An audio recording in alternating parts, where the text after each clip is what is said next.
Hi, in this video we're going to talk about how adopting the practice of using anti-transparent sprays in agriculture can combat difficulties faced by farmers in droughts. Many scientists have linked global warming to increased length and severity of droughts, and in a drought, yield can be reduced drastically depending on this severity and length. Periodic drought for 10 to 15 days at an early or late stage is expected when these farmers lack irrigation systems, but drought during the critical phenological phases such as flowering and grain development is highly detrimental.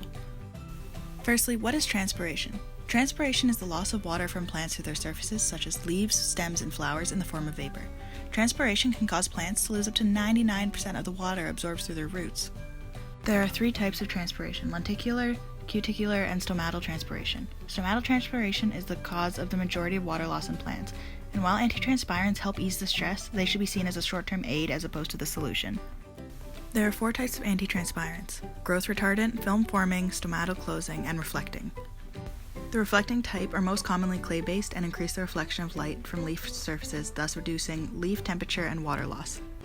Kaolin clay will be focused on in this video. It was experimentally shown that this had diminished transpiration rates up from 22 to 80% and has also reduced leaf temperatures from 3 to 4 degrees after just one coating of kaolinite clay. Kaolinite clay in particular has multiple other uses. When used on crops, it can serve as an insect repellent, but it also can be mined within Africa as a source of income. Also, one of the great things about antitranspirants is that they can be used practically everywhere and can easily be altered to fit specific country, crop, and farmer needs. So how to use kaolinite clay as an antitransparent? You'll need kaolin clay, water, sprayer, and this is optional, but liquid soap is highly recommended. Also, if the sprayer is hard to shake, you should pre-mix in a bucket, then transfer to the sprayer.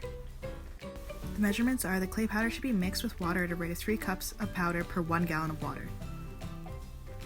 After being mixed thoroughly and applied through a sprayer, the plant should be coated liberally in the mixture. The kaolin spray should be applied every 7 to 21 days for at least 4 weeks. The insect control should occur within 3 applications so long as sufficient and uniform spray has been achieved. For best results, apply on a still, overcast day. Wind can cause uneven coating and wasting of the mixture. Harsh sunlight, if the mixture is not thoroughly mixed, can increase the risk of burning the plants if the water pools on the application. Do not apply if there's a chance of rain, as the kaolin mixture will wash off. Adopting the practice of applying anti-transparents does increase the amount of labor inputted by the farmers. The sprayers can be mechanized, and additional tools like whisks can be used to improve the process of combining the substance in water. There are a few potential issues to consider when thinking about adopting anti-transparents. For example, anti-transparents should be stored in a ventilated, dry area.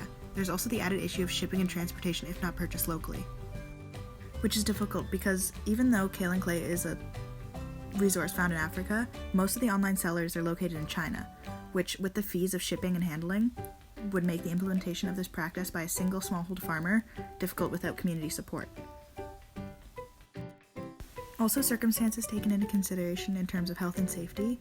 While kaolin is classified as non-toxic, it can be uncomfortable to get into eyes and lungs while mixing, and therefore protective gear should be ideally worn.